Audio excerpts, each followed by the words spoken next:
Hello everyone, कैसे हैं आप सब। आई होप आप सभी मस्त हैं, स्वस्थ हैं। So welcome to all in Narela maths classes. Today we will do 20 MCQs of class 10th yearly examination. यह आपका स्टैंडर्ड का सेट 1 है। इसकी हेल्प से आप अपना स्कोर चेक करेंगे और मुझे कमेंट बॉक्स में बताएंगे। In case of any doubt आप मुझे मैसेज भी कर सकते हैं 9560024787 पर। और अगर आपको यह वीडियो पसंद आती है तो इसे लाइक, शेयर एंड सब्सक्राइब करना ना भूलें। तो ज़्यादा देर ना करते हुए हम शुरू करते हैं। Question number 1, if tan 3 theta is equal to √3 then theta by 2 equals to. तो इस टाइप के क्वेश्चंस आप चैप्टर में काफ़ी अच्छी तरह कंप्लीट कर चुके हैं। आइए सोल्व करते हैं। सो tan 3 थीटा √3, 10 के केस में होता है आपका tan 60। tan 60 की आपकी जो वैल्यू होती है वो क्या होती है √3। यहाँ से हम थीटा को कंपेयर करेंगे। So 3 theta is equal to 60। So theta is equal to 60 upon में 3 से आपका 20 डिग्री पे कट हो जाएगा। हमें क्या निकालना है थीटा बाई 2। सो 20/2 ये आपका हो जाएगा 10 डिग्री और ये है आपका option number D. Question number second, if x is the LCM of 4, 6, 8 and y is the LCM of 3, 5, 7 and p is the LCM of x and y, then which of the following is true. हमें conditions given है, तो कैसे हम इस question को solve करेंगे आइए start करते हैं। सो 4, 6, 8 इसका जब आप एलसीएम फाइंड आउट करेंगे तो यहाँ से जो आपका एलसीएम होगा वो होगा आपका 24। और क्वेश्चन में क्या बोला गया है x is the LCM of this. It means हमारे पास यहाँ से क्या आ जाता है x की वैल्यू आ जाती है 24 और 3, 5, 7 इसका जब आप एलसीएम फाइंड आउट करेंगे हमें क्या बोला गया है y है इसका एलसीएम और एक्चुअल एलसीएम जब हम फाइंड आउट करेंगे तो हमारे पास आ जाएगा 105। इट मीन्स y की वैल्यू हमारे पास क्या आ जाती है 105 and p is the LCM of x and y। x और y की वैल्यू क्या है हमारे पास 24 और 105। जब हम इन दोनों का एलसीएम फाइंड आउट करेंगे, इन दोनों का आप एलसीएम फाइंड आउट करेंगे तो आपके पास आ जाएगा वो 840। ये क्या आपके पास एलसीएम है किसका x और y का 840। अब आपके पास क्या है x की वैल्यू है, y की वैल्यू है और ये आपकी क्या है p की वैल्यू है। अब जैसे ही आप इन वैल्यूज को यहाँ पे पुट करेंगे ऑप्शन वाइज तो आपका फर्स्ट ही ऑप्शन क्या होगा करेक्ट होगा, जिसमें आपका लेफ्ट हैंड साइड और राइट हैंड साइड दोनों ही क्या आ जाएंगे इक्वल, और अदर्स ऑप्शन में आपके लेफ्ट साइड और राइट साइड इक्वल नहीं होंगे। तो ऑप्शन नंबर ए आपका यहाँ पे करेक्ट होगा और क्वेश्चन नंबर 1 में 10 डिग्री ऑप्शन नंबर डी आपका करेक्ट होगा। Question number 3, the value of k for which the system of linear equations 6x plus y is equal to 3k and 36x plus 6y is equal to 3 have infinitely many solutions। so infinitely many solutions का आप case जानते हैं, उसकी help से आपको क्या करनी है k की वैल्यू फाइंड आउट करनी है। सो उस केस में आपके क्या होंगे a1 अपॉन में a2 is equal to b1 upon में b2 is equal to c1 upon में c2। यहाँ पे आपके बहुत सारे सॉल्यूशन होंगे क्योंकि जो आपका ग्राफ होगा वो लाइन के ऊपर ही लाइन होगी और सॉल्यूशन एग्जिस्ट कर रहा है, इट मीन्स कंसिस्टेंट सॉल्यूशन है। तो आइए स्टार्ट करते हैं। आपके यहाँ पे ये a की वैल्यू, b की वैल्यू 1 और c है आपका 3k। यहाँ पे आपका a है 36, b है आपका 6 और c है आपका 3। आइए स्टार्ट करते हैं। सो b1 by b2। So b यहाँ पे क्या है 1 और यहाँ पे क्या है b 6b2। ओके, c1 यहाँ पे क्या है आपका 3k और यहाँ पे आपके पास 3। क्रॉस मल्टीप्लाई की जैसे आई आपने तो यहाँ से आपके पास 3 अपॉन में 6 इज इक्वल टू 3k, 3 1 जा 3 2 जा, सो हाफ 3k और ये 3 जैसे ही डाउन आएगा मल्टीप्लाई तो और करके आपके पास k की वैल्यू क्या आ जाती है 1/6 और ये है आपका option number B. Question number 4, if alpha and beta are the zeros of the polynomial px is equal to x square minus ax minus b then the value of alpha plus beta plus में alpha into beta is equal to. तो ये आपको options given है, इस polynomial की help से हमें बताना है कि हमारा कौन सा ऑप्शन करेक्ट है। तो जैसे कि आप सभी जानते हैं सम ऑफ जीरोज होता है आपका माइनस बी बाई ए और प्रोडक्ट ऑफ जीरोज होता है आपका सी बाई ए, और ए की value coefficient of x square, coefficient of x आपकी बी की वैल्यू और ये कॉन्स्टेंट टर्म। तो आइए फाइंड आउट करते हैं। ये माइनस आपका फॉर्मूले पे यहाँ पे माइनस ए है आपका बी और ए है आपका 1, तो यहाँ से जो अल्फा प्लस बीटा आ जाता है आपका वो आ जाता है आपका ए, और alpha into beta product C constant term है आपकी माइनस बी और ए है आपका 1, सो प्रोडक्ट आ जाता है आपका माइनस बी। हमें क्या फाइंड आउट करना था सम है आपका ए प्लस में प्रोडक्ट क्या आपका माइनस बी, तो यहाँ से प्लस माइनस माइनस ए माइनस बी आपका ऑप्शन नंबर सी यहाँ से क्या हो जाता है करेक्ट हो जाता है। अब हम बात करते हैं क्वेश्चन नंबर 5 के बारे में। सो इफ x अपॉन में 12 minus 3 upon x is equal to 0 then the value of x are. Option आपके सामने गिवन है, आइए इसे सोल्व करते हैं। सो x अपॉन 12 माइनस की टर्म दूसरी तरफ जाएगी तो क्या हो जाएगी, पॉजिटिव हो जाएगी। क्रॉस मल्टीप्लाई किया, x की मल्टीप्लाई x से, 3 की इंटू 12 से। सो एक्स स्क्वेयर 36 स्क्वेयर जैसे ही डेट साइड जाएगा तो आपका रूट में कन्वर्ट हो जाएगा। और 36 को आप लिख सकते हैं 6 इंटू 6, रूट के अंदर एक जैसे नंबर, इट मीन्स एक बार प्लस माइनस 6। तो आपका ऑप्शन नंबर ए यहाँ से क्या हो जाता है, करेक्ट हो जाता है। अब हम बात करते हैं 6th क्वेश्चन के बारे में। The line represented by x upon 4 plus y upon 6 is equal to 1 intersects x axis and y axis respectively at p and q। The coordinates of the mid point of the line segment PQR। या तो आप options को इसमें put कर ले, otherwise क्या बोला है, intersects x axis and y axis. तो x एक्सिस के केस में आपका 4 इंटू 0, क्योंकि सबसे पहले हम x लिखेंगे फिर y को, और इस केस में आपका क्या हो जाएगा 0 और 6, ये आपका p मान लेते हैं, ये q। मिड पॉइंट के केस में x1 y1 x2 y2। So mid point x1 plus में x2 अपॉन में 2, सो यहाँ से 4 प्लस 0 अपॉन में 2, सो 4 अपॉन 2 आपका क्या आ जाता है, 2 आ जाता है। सेकंड आपका 0 प्लस 6 अपॉन में 2, 6 अपॉन 2 आपका होगा 3, 2 और 3, ऑप्शन नंबर ए क्या आपका करेक्ट है। अब हम बात करते हैं 7th क्वेश्चन के बारे में। Question number 7, two of the vertices of triangle PQR are, P के कोऑर्डिनेट्स आपके -1, 5 एंड Q के कोऑर्डिनेट्स है 5, 2। The coordinates of a point which divides PQ in the ratio 2:1। तो आपके पास क्या है, मान लेते हैं एक ट्राइंगल जो आपको गिवन है PQR, P के कोऑर्डिनेट्स आपके पास -1 और 5 और Q है आपके पास 5, 2। इनके बीच में ही कोई पॉइंट है जो इसको 2:1 में क्या कर रहा है, डिवाइड कर रहा है। आइए स्टार्ट करते हैं। ये आपका P -1 5, ये आपका Q 5, 2, बीच में कोई पॉइंट है, कुछ भी मान लेते हैं आप, मान लो S, यहाँ पे 2:1 में क्या कर रहा है, डिवाइड कर रहा है। सो ये आपका x1 y1 x2 y2 और यहाँ पे x और y ये कोऑर्डिनेट हमें फाइंड आउट करना है, ये m1 ये m2। सो सेक्शन फॉर्मूला आप सभी जानते हैं, m1 x2 प्लस में m2 x1 अपॉन में m1 प्लस में m2। सो यहाँ से 2 इंटू 5 m1 x2 प्लस में m2 x1 अपॉन में 2 प्लस 1। सो यहाँ से 5 2 जा, ये आपका 10 आ जाता है, ये -1 3, सो 9 अपॉन 3, ये कट गया, आपका क्या आ जाता है, 3 आ जाता है। x तो आपका क्या आ गया, 3 आ गया। सेम ऐसे ही हम y को भी चेक करते हैं। सो y के केस में m1 y2 m2 y1 upon में m1 प्लस में m2। सो y के केस में m1 है आपका 2, y2 है 2, m2 क्या है 1 और ये आपका 5 और यहाँ से 2 प्लस में 1। सो 2 2 जा 4, 5 1 जा 5 अपॉन में 3, 9 अपॉन में 3 कटा, फिर से ये भी क्या आ जाता है मेरे 3। सो दोनों ही मेरे क्या हैं, 3 3 हैं। ऑप्शन नंबर सी इस तरह हमारा क्या हो जाता है, करेक्ट हो जाता है।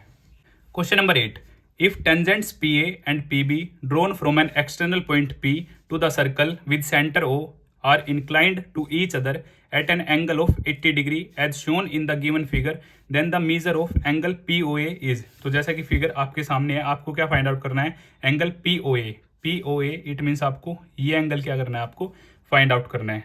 तो इसको आप दो तरीके से फाइंड आउट कर सकते हैं। ये थ्योरम, फर्स्ट थ्योरम के अकॉर्डिंग ये आपका 90 होगा और ये भी 90 होगा, और क्वाड्रिलेटरल में क्या होता है आपका 360 होता है, और यहाँ से आप ये एंगल फाइंड आउट कर सकते हैं। तो आपका ये कंप्लीट एंगल जो होगा वो यहाँ से क्या आ जाएगा, 100 होगा, क्योंकि आप चेक कर सकते हैं 80 प्लस में 90 प्लस में मिड एंगल आपको नहीं पता, 90 इज इक्वल टू 360। जैसे ही आप सोल्व करेंगे आपके पास क्या आ जाएगा, ये 100 आ जाएगा। अदरवाइज इन दोनों को हम क्या कर सकते हैं, कॉन्ग्रुएंट प्रूव कर सकते हैं, दोनों को कॉन्ग्रुएंट, क्योंकि ये थ्योरम 10.2 आपकी टेंजेंट्स क्या होती है, इक्वल होती हैं, ठीक है, और ये कॉमन है, ये आपकी रेडियस है, दोनों कॉन्ग्रुएंट हो जाएंगे। तो यहाँ से ये एंगल इस एंगल के इक्वल हो जाएगा। अब ये कंप्लीट 40 है तो उसका हाफ क्या होगा, आपका 40 हो जाएगा। ये कंप्लीट 80 है तो हाफ आपका क्या हो जाएगा, 40 हो जाएगा। अब 40 आपके पास, ये 90 है थ्योरम के अकॉर्डिंग। सो 40 प्लस में 90, और इसे आप फाइंड आउट करेंगे तो यहाँ से एंगल सम प्रॉपर्टी आप यूज़ कर सकते हैं। 40 प्लस में 90, एंगल POA हमें फाइंड आउट करना है 180 एंगल सम प्रॉपर्टी से। तो यहाँ से ये होगा आपका 130 प्लस में angle POA is equal to 180, angle POA is equal to 180 minus 130। So POA आपका आ जाता है 50 डिग्री, या फिर आपका एक कंप्लीट 100 आ गया था, और कॉन्ग्रुएंट से दोनों क्या हैं, बराबर हैं। सो 100 का 50, उस तरीके से भी आप फाइंड आउट कर सकते हैं। सो 50 आपका ऑप्शन नंबर बी। ये काफ़ी इजी क्वेश्चन था आपका। सो कोट थीटा प्लस में टेन थीटा किसके इक्वल होगा? सो कोट थीटा को आप लिख सकते हैं कोस थीटा अपॉन में sine theta, tan theta sine theta upon में कोस थीटा। जैसे ही आप एलसीएम लेंगे साइन थीटा कोस थीटा, ये साइन थीटा इसके अपोन में आएगा, साइन थीटा से sine theta cut, cos theta की जब कोस थीटा से मल्टीप्लाई होगी cos square theta, same cos theta से cos theta cut, sine theta की साइन थीटा से मल्टीप्लाई होगी साइन स्क्वायर थीटा। और ये आपकी आइडेंटिटी है, दोनों का सम आपका वन अपोन में sine theta cos theta, one upon में साइन होता है आपका कोसेक थीटा और वन अपोन में कोस होता है आपका सेक थीटा। और ये है आपका ऑप्शन नंबर ए। इस तरह हमारा क्वेश्चन नंबर 9 भी कंप्लीट होता है। अब हम बात करते हैं क्वेश्चन नंबर 10 के बारे में। ये भी आपका क्या है, मोस्ट इंपोर्टेंट क्वेश्चन है। If in two triangles, triangle DEF and triangle PQR, angle D is equal to angle Q and angle R is equal to angle E, then which of the following is not true. Options आपके पास given है, कौन सा option हमारा correct नहीं है। आइए start करते हैं। ये आपके टू ट्राइंगल्स हैं, ये मान लेते हैं हम DEF, जैसे आपको गिवन है PQR। तो एंगल D आपको गिवन है Q के इक्वल और E आपको गिवन है R के इक्वल अकॉर्डिंग टू क्वेश्चन। अब हम क्या कर लेते हैं, इसे रोटेट कर लेते हैं। ये फर्स्ट एंगल है, इसको भी टॉप में ले आते हैं।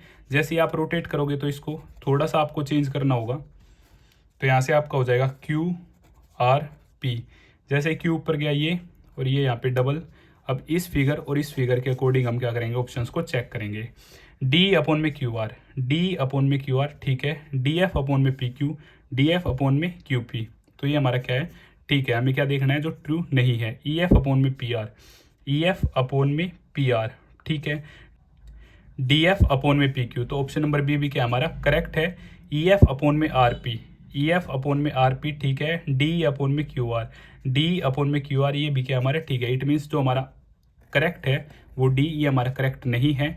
सो ऑप्शन नंबर D हमारा क्या होगा, इसमें ठीक होगा। आइए चेक भी कर लेते हैं। D के अपोन में क्या होना चाहिए QR, बट यहाँ पे क्या है PQ है, तो इसी वजह से ये क्या है मेरा करेक्ट नहीं है। सो ऑप्शन नंबर D हमारा क्या है यहाँ पे करेक्ट था, क्योंकि हमें नोट वाला केस बताना था।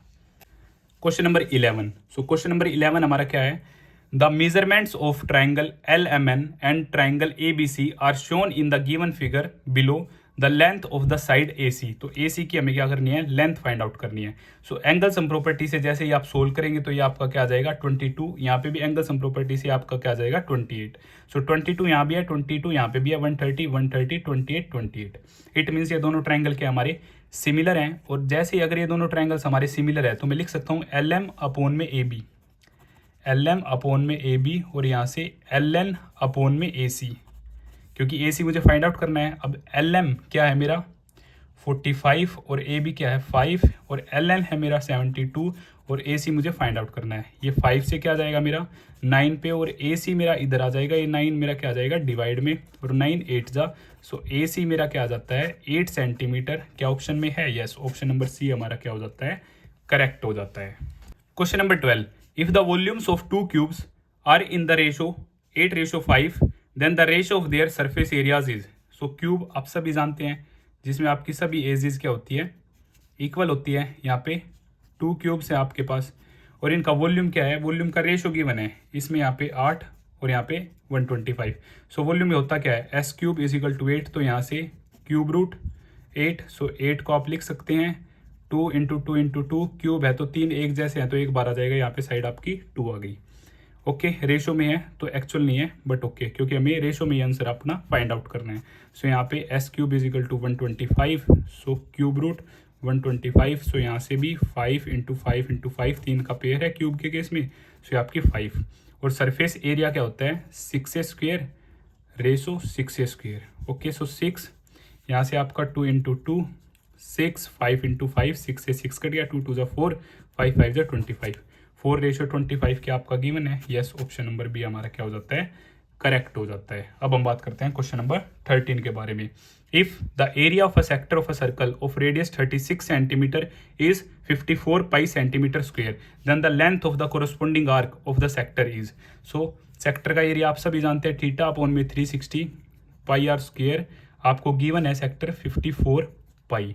क्लियर है, पाई से आपका पाई कट हो जाता है। सो थीटा अपॉन में 360, रेडियस आपको 36 इंटू 36 इज इक्वल टू 54। 36 से आपकी 10 पे कट, सो थीटा यहाँ से 54 इंटू 10 अपॉन में 36 आ जाता है आपका। जैसे ही आप कट करेंगे नहीं 3 से ये 12 पे और 3 से ये 24 पे। अब ये 6 से आपका 2 पे, 6 से आपका 4 पे। ये यहाँ पर हमने थोड़ी सी गड़बड़ की है, जब आपने 3 से कट किया है तो 3 1 जा और 3 8 जा, यहाँ पे क्या आ जाएगा 18 आ जाएगा आपका, 6 2 जा और 6 3 जा आएगा यहाँ पे। सो 5 3 जा 15, थीटा क्या आ जाता है आपका 15 आ जाता है। अब आपको क्या आर्क फाइंड आउट करनी है, तो आप इजीली फाइंड आउट कर सकते हैं। थीटा अपॉन में 360 इंटू 2 पाई आर, 15 अपॉन में 360 2 पाई में ही हमारा आंसर है। और रेडियस आपकी 36, 36 से आपका ये 10 पे कट जाता है, 2 से ये आपका 5 पे, 5 से 3 पे, 3 इंटू पाई, 3 पाई क्या हो जाता है आपका आंसर हो जाता है सेंटीमीटर। ये और ये आपका option number D, option number D आपका यहाँ से क्या हो जाता है करेक्ट हो जाता है। यहाँ पे हमने आ रही थोड़ी कैलकुलेशन में गड़बड़ हो गई थी, उसे आप अच्छी तरह जब सोल्व करेंगे तो आपका थीटा 15 डिग्री आ जाएगा। अब हम बात करेंगे क्वेश्चन नंबर 14 के बारे में। A die is thrown once, die को जब फेंका जाता है तो आपके टोटल केसेस 6 होंगे, 1 2 3 4 5 6। The probability of getting a number which is not a factor of 36, जो 36 का फैक्टर ना हो। सो 1 भी 36 का फैक्टर है, 2 भी, 3 भी, 4 भी, 5 नहीं है 6। तो जो नहीं है वो सिर्फ क्या है आपका 5 है, इसी की प्रोबेबिलिटी हमें फाइंड आउट करनी है। सो फेवरेबल आउटकम आपका 1 5 ओनली और टोटल 6, सो 1/6, ऑप्शन नंबर सी आपका क्या हो जाता है करेक्ट हो जाता है। अब क्वेश्चन नंबर 15 आपका, if the mean of 2 9 x + 6 2x + 3 5 10 5 is 7 then the value of x। तो हमें क्या करनी है value of x find out करनी है। यहाँ पे आप जैसे ही इनका सम करेंगे वो होगा आपका 40 प्लस में 3x, और मीन क्या होता है सम ऑफ ऑल अपॉन में टोटल 1 2 3 4 5 6 7 7 है, और मीन भी आपको क्या गिवन है 7। ये 7 जैसे इस तरफ जाएगा सो 40 प्लस में 3x इज इक्वल टू 49 हो जाएगा, 7 7 49, सो 3x 49 माइनस 40, सो 3x 9 और x यहाँ से 9/3, x की क्या वैल्यू आ जाती है आपकी 3, क्या ऑप्शन में है यस, ऑप्शन नंबर डी हमारा क्या हो जाता है करेक्ट हो जाता है। अब हम बात करते हैं क्वेश्चन नंबर 16, ये भी आपका मोस्ट इंपोर्टेंट क्वेश्चन है और काफ़ी ईजी क्वेश्चन है। AOBC is a rectangle whose 3 vertices are AOB, इनके vertices हमें गिवन है 0 2 0 0 4 0। The square of the length of its diagonal, उसके डायगनल का स्क्वेयर हमें बताना है किसके बराबर होगा। तो ये आपका क्या है मान लेते हैं रेक्टेंगल है, यहाँ पे AOBC, ए के हमें गिवन है 0 और 2, ये है आपके 0 और 0, और बी है आपका 4 और 0। तो इनको डिस्टेंस फॉर्मूला की हेल्प से हम इन्हें फाइंड आउट कर लेंगे। ये डायगनल यहाँ पे फिर पाइथागोरस की हेल्प से हम ये डायगनल भी फाइंड आउट कर लेंगे इजीली, या फिर आप इसे भी डायरेक्ट फाइंड आउट कर सकते हैं। डायगनल हमें फाइंड आउट करना है, सो डायगनल का डिस्टेंस ए बी की हेल्प से हम फाइंड आउट कर सकते हैं और वहाँ से उसका स्क्वायर करके क्वेश्चन कंप्लीट कर सकते हैं। सो ये x1 y1 x2 y2। So distance formula आप सभी जानते हैं, x2 माइनस x1 का होल स्क्वायर प्लस में y2 माइनस y1 का होल स्क्वायर। सो 4 माइनस 0 और यहाँ से 0 माइनस 2 का, ये √4 का स्क्वायर आपका 16 हो जाएगा, 0 माइनस 2 का होल स्क्वायर आपका 4 हो जाएगा। सो ये आपका 20 रूट में आ गया। इसका जब आप स्क्वायर करेंगे क्या बोला है उसके डायगोनल का स्क्वायर। सो जब आप इसका स्क्वायर करेंगे, स्क्वायर से रूट कैंसिल, तो आपका आंसर क्या आ जाता है 20 आ जाता है, और 20 हमारा ऑप्शन नंबर बी। इसी तरह हमारा क्वेश्चन नंबर 16 भी कंप्लीट होता है। अब हम बात करते हैं क्वेश्चन नंबर 17 के बारे में। Zeros of the polynomial px is equal to x square minus 3√x plus 4r। तो ऑप्शंस आप सभी के सामने है। इस क्वेश्चन को आप ऑप्शन की हेल्प से करना आपका इजी तरीके से हो जाएगा, या फिर आप फैक्टराइज करके भी इसे सोल्व कर सकते हैं। जैसे आप वैल्यूज को इसमें पुट करेंगे तो आपका ऑप्शन नंबर बी क्या होगा करेक्ट होगा। आइए मैं आपको बता भी देता हूँ। ये है आपका फर्स्ट रूट, ये है आपका सेकंड रूट, दोनों के केस में आपका क्या आ जाएगा 0 आ जाएगा। सो एक्स की जगह आप पुट करेंगे 2√2 स्क्वेयर माइनस 3√2, एक्स की जगह 2√2 प्लस में 4। सो 2 2 4, 4 2 8, 2√2 की जब आप 2√2 से मल्टीप्लाई करेंगे 2 2 4, √2 की √2 से करेंगे 2, 4 2 8 आ जाएगा आपके पास। और यहाँ से 3 2 6, √2 की √2 से हुई 2 प्लस में 4, 8 और 4 12, दोनों 0 आ गया। जैसे आप √2 पुट करेंगे जब भी 0 आ जाएगा। आइए आपको दिखा देता हूँ, √2 का स्क्वायर माइनस 3√2 इंटू √2 प्लस में 4, √2 का स्क्वायर आपके पास 2 आ जाएगा, और ये आ जाएगा आपके पास 2√2 इंटू √2 2, 3 2 6, 4 और 2 6 माइनस 6, ये आपका 0 आ रहा है। ऑप्शन नंबर बी इसलिए आपका क्या है करेक्ट है। Question number 18, if the given figure in triangle ABC AD perpendicular to BC and angle BAC is equal to 90 degree if BC is equal to 16 centimeter and DC is equal to 4 centimeter then the value of x। ये figure आप सभी के सामने given है। तो ये question आपका most important question है और ऐसा क्वेश्चन आप एक्सरसाइज में कर चुके हैं। आप सबसे पहले क्या करेंगे, ट्राइंगल ABC को सिमिलर प्रूव कर लेंगे ट्राइंगल DAC और इजीली ये प्रूव हो जाएगा। अगर ये सिमिलर है तो मैं यहाँ से लिख सकता हूँ BC अपॉन में AC, ये BC अपॉन में AC is equal to AC upon में DC। सो BC क्या है आपका 16 है और AC क्या है आपका x, यहाँ पे भी x और DC क्या है आपका 4। क्रॉस मल्टीप्लाई में 16 इंटू 4 x इंटू एक्स। सो ये 64, ये x स्क्वेयर इस तरफ आएगा तो ये रूट, ये 64 क्या होता है आपका 8 इंटू 8 लिख सकता हूँ। सो दोनों एक जैसे, so x is equal to 8 centimetre आ जाएगा। क्या ऑप्शन है, यस। अगर आप दूसरे तरीके से इसे करना चाहते हैं तो यहाँ से बाय जियोमेट्रिक मीन, इस टाइप के क्वेश्चन में अगर यहाँ पे भी परपेंडिकुलर और आपका यहाँ पे परपेंडिकुलर है, सो ज्योमेट्रिकल मीन से आप लिख सकते हैं कि जो AD स्क्वेयर है, जो ये क्या है आपका परपेंडिकुलर है, AD स्क्वेयर क्या होगा आपका BD इंटू DC होगा। क्या होगा, BD इंटू DC।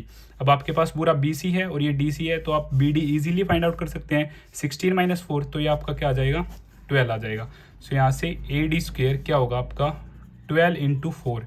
सो AD 48 का आपका क्या आ जाएगा अंडर रूट आ जाएगा। अब इसे आप लिख सकते हैं 16 इंटू 3, 16 3 जा आपका 48 होगा। अब 16 के केस में 4 बाहर आ जाएगा, सो 4√3 क्या आ जाता है आपका ये 4√3 आ जाता है। अब आप इसमें पाइथागोरस लगाएंगे और पाइथागोरस की हेल्प से जैसे ही आप सोल्व करेंगे तो आपके पास x क्या आ जाएगा, वहाँ से 8 आ जाएगा। क्लियर है, पाइथागोरस थ्योरम 90 के ठीक सामने आपकी हाइपोटेन्यूज मैं आपके लिए सोल्व भी कर देता हूँ। x स्क्वेयर 4√3 का स्क्वेयर और यहाँ पे आपका 4 का स्क्वेयर। सो यहाँ पे 4 4 16 3 48 प्लस में 16 जैसे ही किया 64 स्क्वेयर उस तरफ आया 64 और ये जैसे ही हमने यहाँ पे सोल्व किया था 8, यहाँ से भी आपका क्या आ जाता है 8। जिस मर्जी चॉइस से आप करें इस क्वेश्चन को सोल्व कर सकते हैं। तो इसी तरह हमारे स्टार्टिंग के 18 MCQs कंप्लीट होते हैं। अब हम बात करते हैं असर्जन और रीजन के बारे में। सो question number 19 and 20 are assertion and reason based questions. Two statements are given, one labeled as assertion A and the other is labeled as reason R. Select the correct answer to these questions from the codes A, B, C and D as given below. So A में क्या आपके both assertion A and reason R are true and reason R is the correct explanation of assertion A. B में क्या आपके both assertion A and reason R are true but reason R is not the correct explanation of assertion A. C में क्या आपका assertion A आपकी true है but reason क्या आपका false है और D में assertion A is false but reason R is true। तो given statement के अकॉर्डिंग हमें देखना है कि कौन सा ऑप्शन हमारा करेक्ट है। क्वेश्चन नंबर 19, assertion A आपको गिवन है a ladder leaning against a wall stands at a horizontal distance of 6 meter from the wall if the height of the wall up to which the ladder reaches is 8 metre then the length of the ladder is 10 metre. तो ये क्या आपको ऐसे ये wall है जहाँ तक ladder पहुँच रही है वो आपका क्या है 8 मीटर है, लेंथ ऑफ लैडर क्या आपकी 10 मीटर और दूरी आपको 6 मीटर गिवन है। बिल्कुल ओके है स्टेटमेंट। असर्जन ए क्या आपका ट्रू है। रीजन आपको क्या गिवन है, the ladder makes an angle of 60 degree with the ground, कि वो ग्राउंड के साथ 60 डिग्री बना रही है, ये हमें चेक करना है। तो हम मान लेते हैं हमारे पास थीटा है और थीटा tan थीटा आपका क्या होता है P/B और यहाँ पे परपेंडिकुलर क्या आपका 8 है और बेस क्या आपका 6। 2 से ये 4 पे 2 से ये 3 पे और 2 से आपका 4 पे 4/3 ऐसी कोई थीटा की वैल्यू ही नहीं है tan थीटा के केस में, तो ये इसके लिए ओके नहीं है। हम साइन से भी एक बार चेक करते हैं। साइन थीटा आपका P/H होता है, सो 8/10, सो 2 से 4 2 से 5 4/5 भी ऐसी कोई साइन की वैल्यू नहीं है। तो जो रीज़न आ रहा है वो हमारा क्या है, गलत है, वो सही नहीं है, फॉल्स। तो इस तरीके से यहाँ पे हमारा ऑप्शन क्या हो जाएगा, सी हो जाएगा। Assertion A is true but reason R is false. Option number C according to 19। और 20 के केस में देखते हैं, असर्जन हमें गिवन है if two tangents are drawn to a circle from an external point then they subtend equal angles at the centre of the circle. तो ये क्या है, बिल्कुल ट्रू है। आइए मैं आपको एक्सप्लेन भी कर देता हूँ। ये क्या आपका सर्कल है, ये यहाँ पे आपकी क्या है टेंजेंट है, तो ये सेंटर पे क्या है इक्वल एंगल बनाएंगी, ये एंगल और ये एंगल, यस आपका ये इक्वल होगा, आप इन दोनों को कॉन्ग्रुएंट कर देंगे इक्वल टेंजेंट थ्योरम के अकॉर्डिंग, ये कॉमन ये रेडियस, तो वहां से ये एंगल इसके इक्वल होगा, तो ये क्या आपकी ट्रू है। A parallelogram circumscribing a circle is rhombus, ये आपकी एक्सरसाइज का क्वेश्चन है, ये आपने प्रूव भी किया है, सो ये भी आपका क्या है ट्रू है। तो 20 के केस में आपका क्या हो जाएगा ऑप्शन नंबर बी, क्योंकि इस स्टेटमेंट का इससे कोई लिंक नहीं है। So both assertion A and reason are true, but reason R is not a correct explanation of assertion A. So B के केस में आपका क्या हो जाएगा ऑप्शन नंबर बी, 20 के केस में आपका ऑप्शन नंबर बी। और इसी तरह हमारे स्टार्टिंग के 20 MCQs कंप्लीट होते हैं। अगर आपको फिर भी कुछ डाउट है तो आप मुझे कमेंट बॉक्स में बता सकते हैं, और अगर आपको यह वीडियो पसंद आती है तो इसे लाइक शेयर एंड सब्सक्राइब करना ना भूलें। Thank you.